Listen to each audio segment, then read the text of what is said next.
Welcome to Creepin' It Real. I am Judah, and I have a very special guest with me today, Jamie Langlands. He is the director of a independent horror film called The Cellar, which is right now on the festival circuit, from what you've told me. It is indeed. It's about 3 months into this little festival run, so Okay. yeah.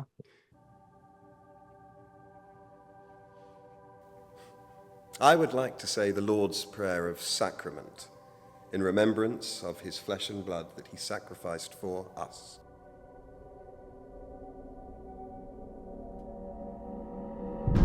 O God, the eternal Father, we ask thee in the name of thy Son, the Lord Jesus Christ, to bless and sanctify this bread to the souls of all those who partake of it,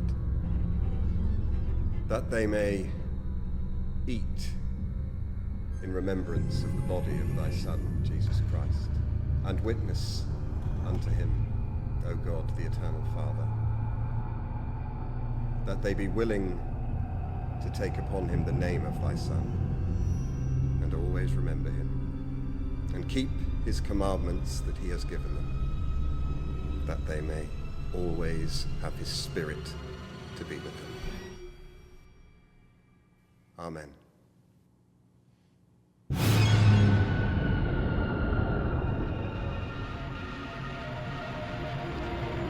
Want to kind of give us the synopsis for what the Cellar is? Yeah, it's a difficult one with synopsis. Like, I get asked this all the time. Okay. I still don't know what to say. I mean, because there's a lot of different elements going on. To put it basically, it's about a young girl who's been through a bit of a troubled life. She sort of takes refuge from a church community, just so she can find a bit of a place in her life. But this community isn't exactly a conventional church, so to speak. Uh-huh.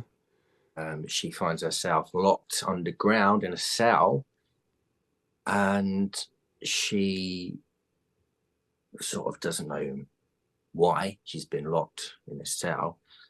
And it's on her to find a way of escaping, and then escaping this whole underground labyrinth, and working out exactly what's going on. So it's a very sort of mysterious sort of film.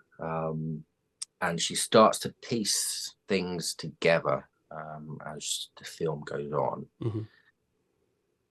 And then, without kind of giving too much away,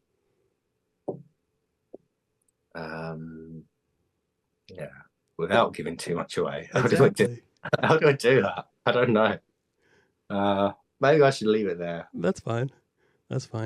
What is when you are an independent director, filmmaker, what is the process that you're hoping for within the festival route? I mean, it's mainly like publicity, I think.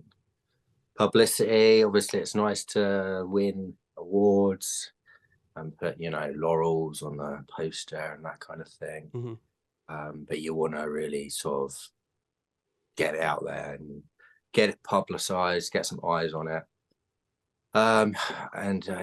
It's like everything, it's all about perception, really. Gotcha. If it becomes popular, then it just sort of gets the ball rolling a little bit. So I mean, that's the aim. And I mean, so far so good with the festivals. I think we've got like 18 awards. Fantastic. So that, again, unexpected. But this whole process for me has been unexpected to where we are now with it. How long have you been doing this? You've got a ton of projects under your belt. Was this your debut though as a director, or? Yeah, as it was my debut feature film as a director. But I mean, as you've seen, I've kind of worked as an actor for like over 20 years, and worked on a whole bunch of indie films. Mm. Sort of I've learned a few things over those 20 years to sort of put into actually directing a film. Yeah. What do you find? What do you prefer, being in front of the camera or behind it? It's a good question, that one. I mean, it's a lot more stressful being a director. Okay. But it's a lot more rewarding because you're in control pretty much of the project. Mm-hmm. So yeah, I mean, obviously it's more rewarding being a director, but it's more, I'd say probably at the time, it's probably a bit more fun as an actor. Obviously depending on the project, Mm-hmm. because I mean, there's still some pressure on you, but directing is a whole nother level of pressure. Oh yeah. It's like, if you've messed this up, then you've got a whole bunch of people that are kind of relying on you to sort of get it right. So yeah, it's a lot more pressure as a director. So that's the side of it I don't really like, the amount of pressure and stress there is. Yeah. And obviously in the independent level, you don't really have the massive crew behind you. Mm-hmm. So sometimes you haven't got an AD. Sometimes the budget doesn't stretch that far to get an AD or like a production manager. Yeah. So you just end up finding yourself doing all those sort of jobs and wearing like many different hats. I know that there's times when there's something important to be done, and I know there's a potential of it being ruined. I almost feel like I want to do it because if it does get ruined, then I can only blame myself. Is there a little bit of a relief when you do have to wear multiple hats to that? Yeah, there is that element of it.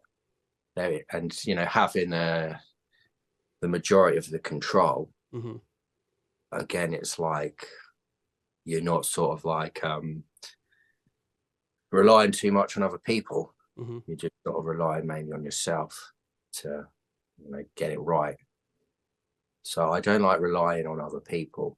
So I like the fact that I've only really got mainly myself to rely on. Yes. And then then I can blame myself and hold my hands up if we don't get it right. Exactly. Which I don't mind doing that. That's fine. I don't mind saying I got this wrong. Yeah. That's cool. Now, I noticed in your IMDb, it doesn't have director listed, it has producer and actor. So what's the difference between a producer and a director? I mean, for me, as a producer, you're kind of overseeing the whole project.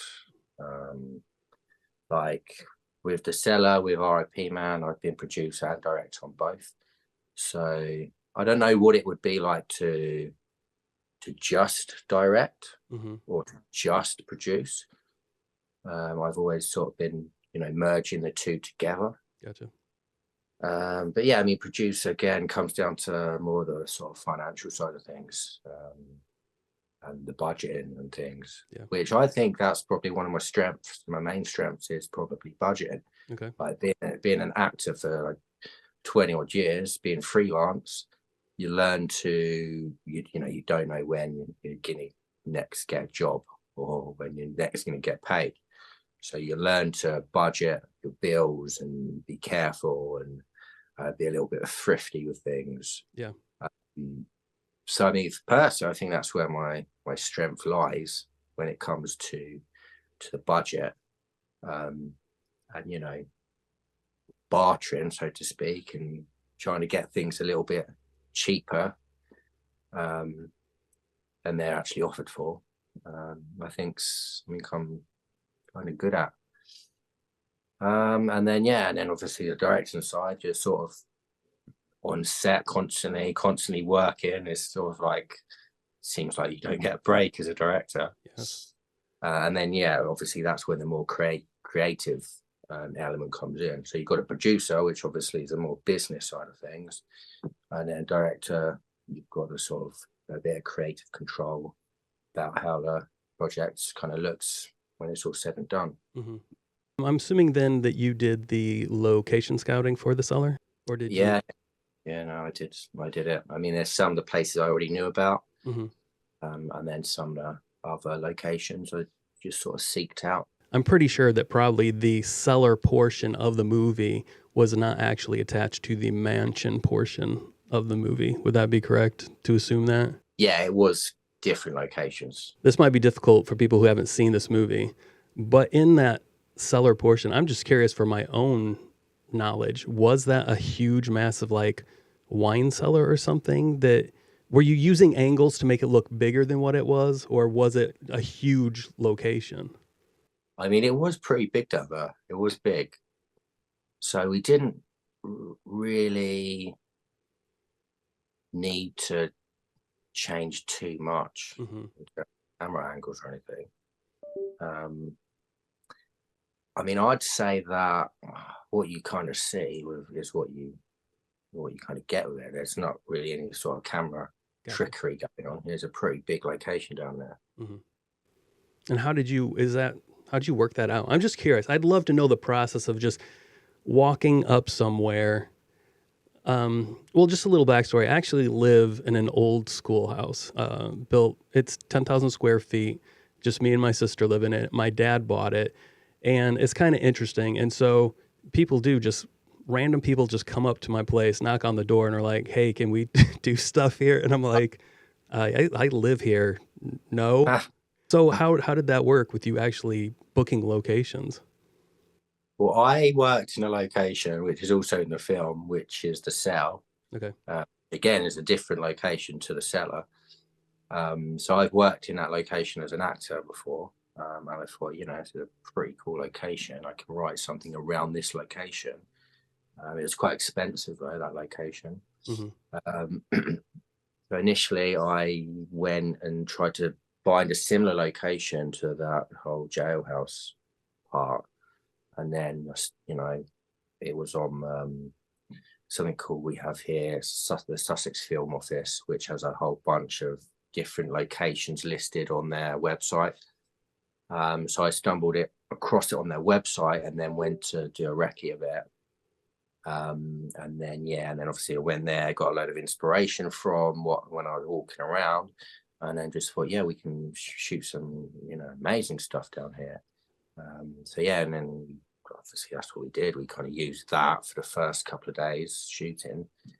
And then when we raised a bit more money for the Indiegogo, then we went back and used the jailhouse to shoot some stuff there as well, basically. Gotcha. Now, this question I want to hear from both your acting perspective and your director perspective.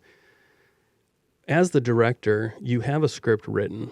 Are you very intent on your actors delivering what you have written word for word, or are you more of as long as you get the feel and you move the movie along in the direction it's supposed to go, that's fine?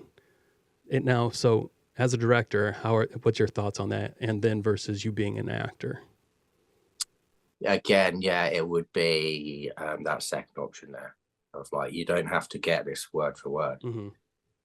Like, obviously with the Cellar, there wasn't too much dialogue in there, but the scenes where there was dialogue, in that whole, that church scenario, I got, a couple of the actors to actually rewrite what I had written, mm-hmm. basically. I mean, I kind of wrote it based on, people that were actually alcoholics, mm-hmm. that I'd sort of researched, and was listening to a whole bunch of people's different experiences just on online on YouTube and things like that. And then sort of adapted what I sort of took from the research, basically, and sort of again looked at some AA meetings and things like that and sort of wrote around that. One of the people in that meeting is actually an alcoholic as well. Mm. So I was like, you know what, you can do a better job at writing your dialogue than I can. Yeah. So I just sort of let him sort of go to town on it. Mm-hmm. So that's why, in the credits, there's I think there's four. Well, there's obviously me as the writer, but then there's I put some script consultants in there, gotcha. Additional dialogue, so other kind of writers, basically. So I think that's the best way to do it, from my opinion, as an actor as well. I think I always like to receive a script and then change little bits in that script just to suit how I would say things. Yeah. And it can just literally be a word or take a word out or something Yeah. like that. And it, makes a whole difference there.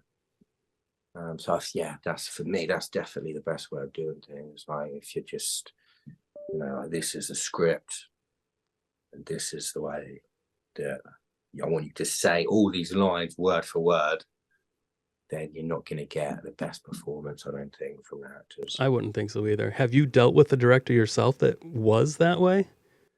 Where you're like, you didn't get that line right, do it again. Yeah, I have. Yeah. The methods of acting, what you've studied, what did you study? I think I read that Megan studied the Meisner. Am I saying that right, or am I? No, that's that is an approach. I think that's sort of taught in every drama school. Gotcha. I was just thinking, based on what I read about the Meisner technique, is they're kind of telling you, don't try to pull from your own life experiences to push your character forward, but always respond to the actor that you're playing with. And it would just seem very difficult if that was your training, and if you leaned heavily on that, if you had a director that was like, no, you have to say it exactly the way I want you to, it on the timing. It seems like that would almost fail you in a way. Like you would definitely have to adapt right on the spot, in my opinion. I don't know, but yeah, you definitely need to be very constricted and constrained in what you're doing, I think, there when you're sort of acting. But I always say in my head, like, the Meisner, Stanislavski, everything. I always say before a scene, I'm gonna have that approach in my head. That always just goes out the window. Everything goes out the window. Whatever I say to myself, however I'm going to do it, everything just goes straight out the window. Gotcha. When you're faced with the cameras being on and actually doing it, it's all just kind of like, can I ask about specific scenes in the movie without... I mean, you already mentioned she finds herself in a cell, right? Yeah. Can I? Okay. And then so we know she gets out. Can I ask a question about her getting out? Yeah. Okay. So she's in this room and she's kind of looking for a way out, and she takes off her bra to get the wire out to jimmy the lock, and then she loops her bra around the latch to pull it up. All makes total sense to me. I don't want you to feel like I'm calling you out at all. This is just totally. So she reaches out and she moves. Well, before she moves it, she throws the bra down. And when she did it, I was like, what the hell are you doing? You might need that. That was my feeling. Like, there's this movie, World War Z, with Brad Pitt in it. And there's this scene, he's carrying around this freaking crowbar that he's busting zombies with. And then before he goes into this room, he sets the crowbar down and goes into the room and shuts the door behind him. And I was like, what the fuck? What are you doing? Yeah. That's okay. Not good. So your movie was not as like, that was the dumbest decision I have ever seen in my life. But I was very just like, why'd she throw that? Any thoughts? Was it just kind of in the moment and it's like, what does it matter? Yeah, it pretty much was. Like Megan, once she got that latch up, she drops the bra. And that was a decision she sort of made. And I was like, oh, what? Okay, I'm happy to run with it, because maybe in her mind, she's sort of like, okay, she doesn't need the bra now. Yeah. She's confident she can reach that bolt now, slide it along, and that would free her. But yeah, I mean, that did sort of, again, watching it, that was something that did sort of cross my mind. Maybe she should have just kept hold of that bra, just in case. That was my feeling. I felt that I got Resident Evil feels from the game, not the movies. And you mentioned you liked the first game, which I'm a huge fan of the fixed angle kind of camera work from the originals. And yeah, I very much felt like I was getting that kind of exploring this mansion, kind of not knowing what's going on, piecing the puzzle together kind of feel from Resident Evil. And at the same time, you know, when you're playing that game, you'll have a key, you'll use it, and then there'll be a prompter that's like, oh, you'll never need this again, throw it away. And it kind of Yeah, felt like true. she got the prompter for the bra. You'll never need this again, throw it away. Oh yeah, Anyway, that true. was, which again, I don't know if this is, I can cut this out if it comes across inappropriately, but did she have then a bra on the rest of the Yeah, filming? yeah, she did. Okay. She did. Again, I'm not trying to make you feel silly. These are just questions that went through my head as I was watching it. And it doesn't affect the film. It's just me curious about the behind the scenes type of thing. And that's it. Yeah. I was sort of looking in the edit and I was, looking, oh, can we see that she's wearing a bra? And luckily, I don't think there's a point where you actually see that she is wearing a bra underneath that top, luckily. Now, where did this all stem from, the idea of this? I wrote a short film, which was all going to be based in that cell location. Mm-hmm.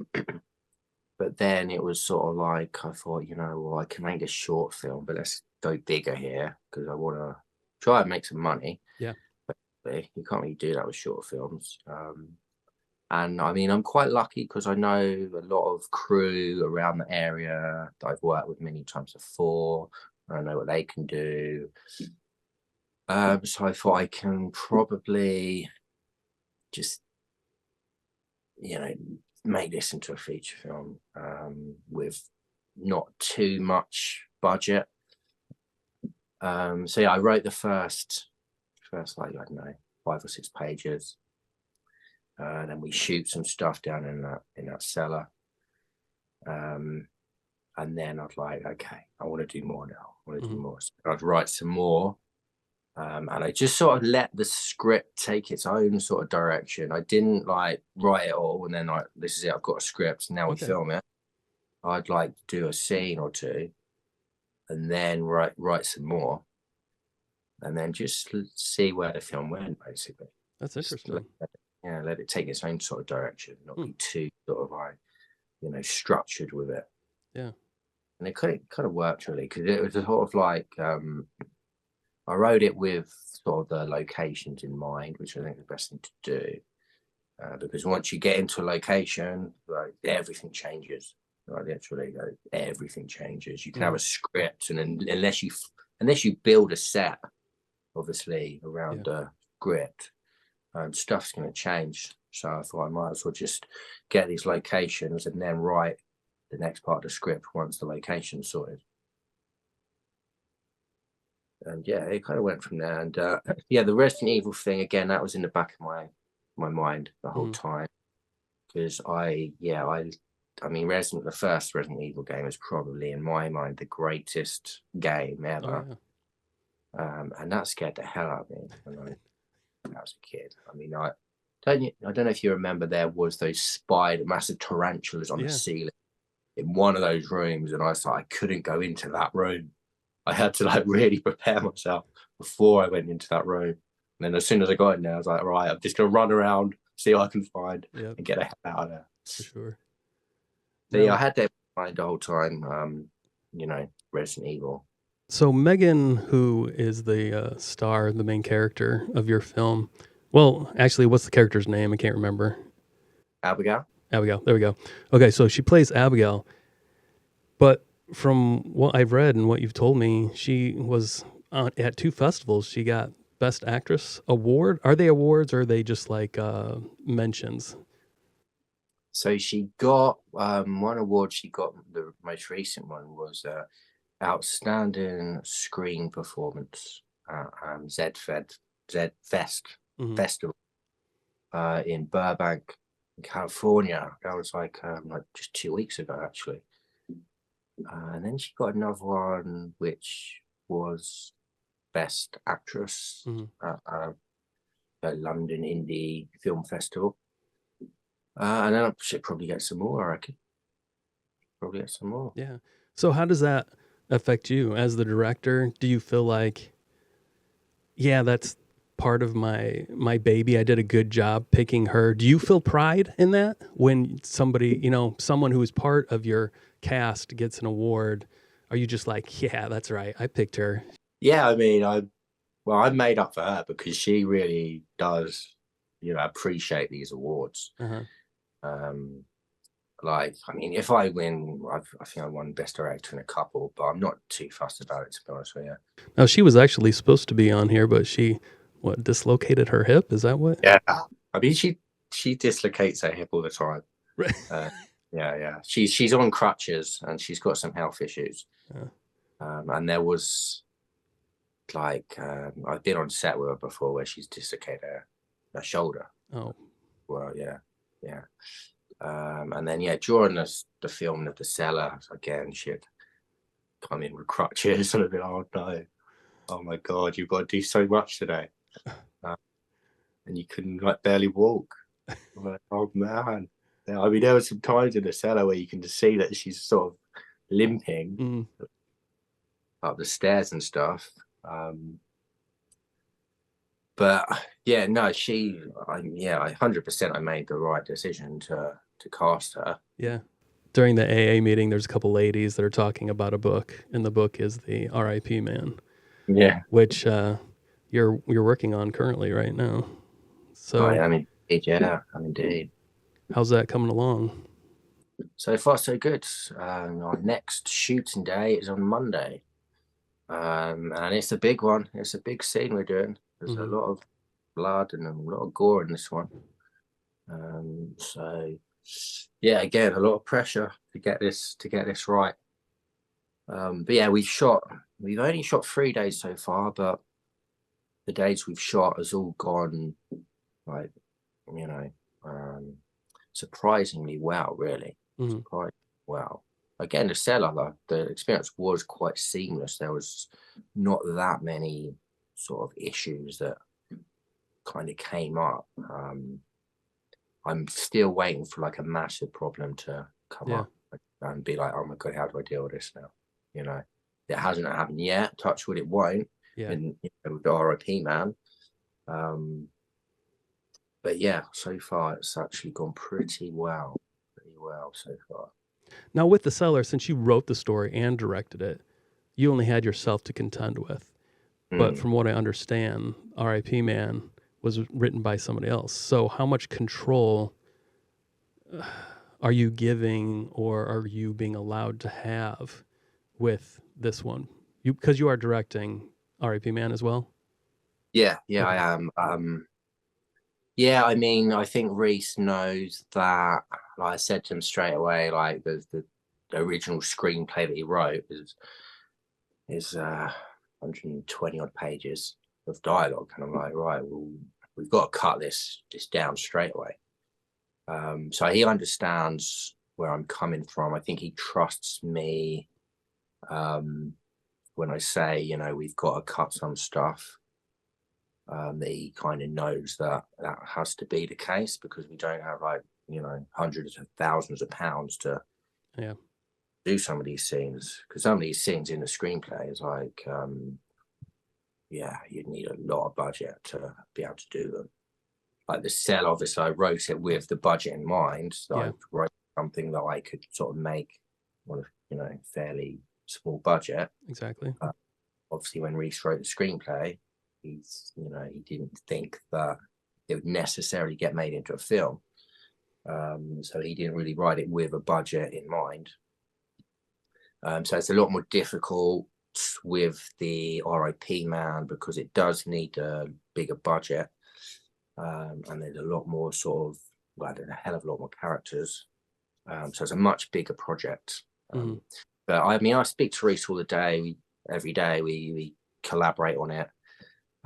We talk things over again before each scene. Yeah.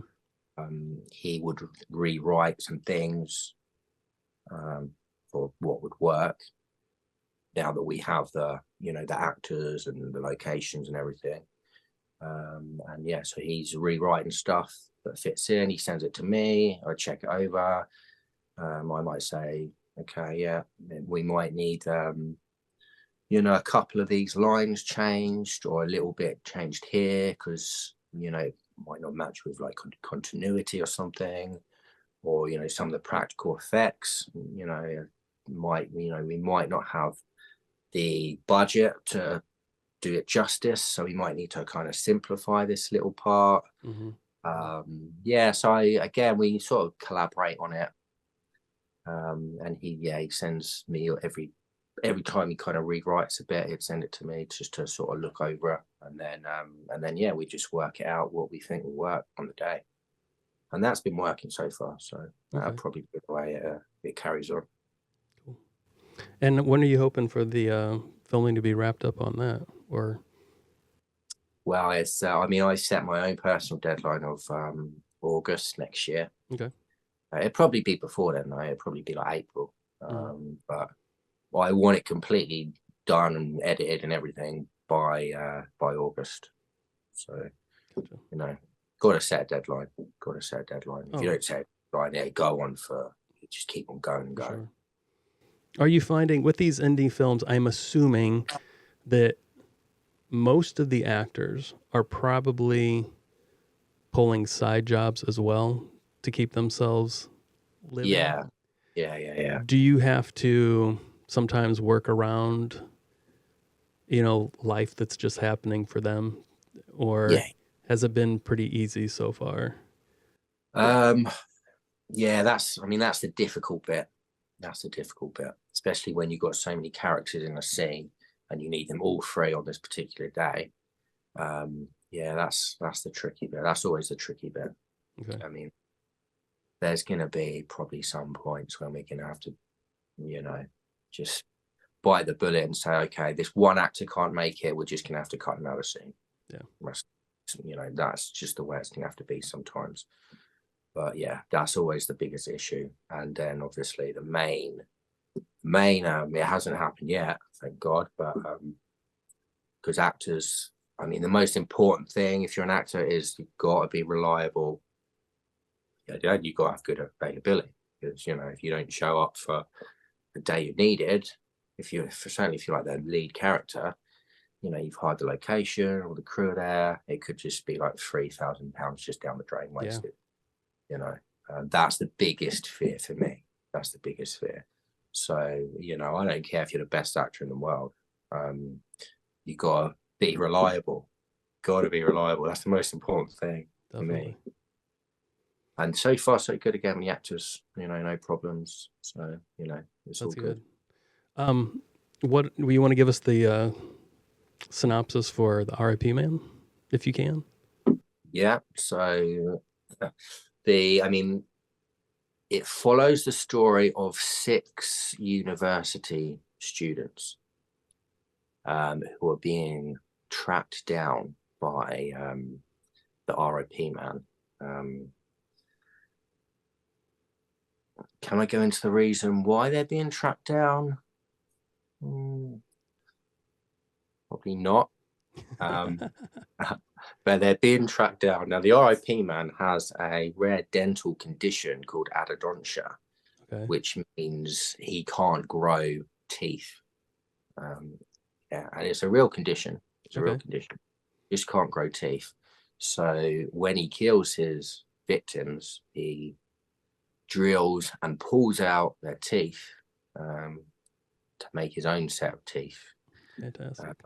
And yeah, he's targeting this core group of friends for a very specific reason. Their immaculate smiles? No, not their smiles. Although they do all have great smiles, and they do all have their own teeth, which is very important. But yeah, I mean, the R.I.P. man has he has escaped from a mental asylum that he was put into, and the film does go into the whole issues around mental health, which is a big thing in today's society. And it touches on some other elements, but the mental health is a big element of this film. And yeah, and there, I mean, you can liken it to a bit like Scream in a sense, where there's some kind of mystery element to it. So I'm gathering, I mean, obviously it's in the horror genre, but I'm also gathering it would be in the slasher category. Yeah, definitely, 100% in the slasher category. What is your particular leaning when it comes to horror? What would you say is your favorite sub genre of horror? I'd say it would probably be more leaning towards the Cellar, more sort of psychological, Okay. more kind of satanic sort of vibes. Mm-hmm. But yeah, probably psychological horrors is more my thing. Gotcha. Yeah, I lean towards, I don't want to be offensive in saying this. I would say, for me, slashers, yes, they're horror, but I would categorize other things as maybe a more an intelligent horror. I'm sorry, that sounds really offensive. It's not supposed to me. I get that. I feel the same way. But slashers can, yeah, like this. I mean, there's a lot of slasher films out there.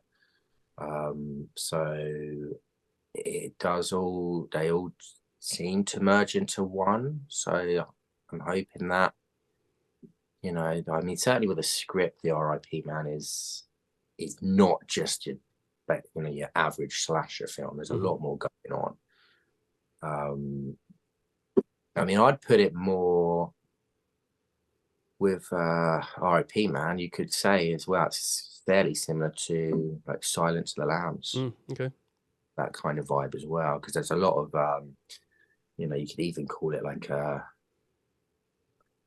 crime thriller in many, R.I.P. man, you did have an Indiegogo campaign going on for it. I mean, it's still open now because we hit our like minimum target, and then with Indiegogo, once you hit your target, it then goes into like the in demand stage where it just stays open for like 6 months. So that'll be open probably until the film's made now. Okay. Well, I will put a link in the description for the campaign for the R.I.P. man. So if anybody is interested, they can go there and help contribute to that. And if somebody was interested in viewing The Cellar, since it's primarily in the festival circuit and will be there until next November, and then hopefully you will get an exclusive with some kind of streaming service. Where could people potentially pick that up now if they wanted to? Again, with The Cellar, the Indiegogo is still open. Okay. So people can go onto the Indiegogo and they can get an early access screener to The Cellar for like £6. So it's like $8 or something. So yeah, they can go and watch it and have that screener for just £6, as well as like all the behind the scenes photos, all the unit steals as well, all that kind of stuff. Or they could go and watch it in a festival if it's showing near them. Yeah. This has been Creepin' It Real. I am Judah. Thanks, Jamie Langlands, for joining us. And I'm really hoping that R.I.P. man comes out fantastic for you. And I'm thrilled that The Cellar has been doing so well for you in the festival circuit. Yeah. You did send me a pre-screener, which I watched and I enjoyed. And I think people should go to the Indiegogo. Again, link in the description. And plop down your £6 or $8 and get that and view it. Or check it out in a festival. Thanks for watching. See ya.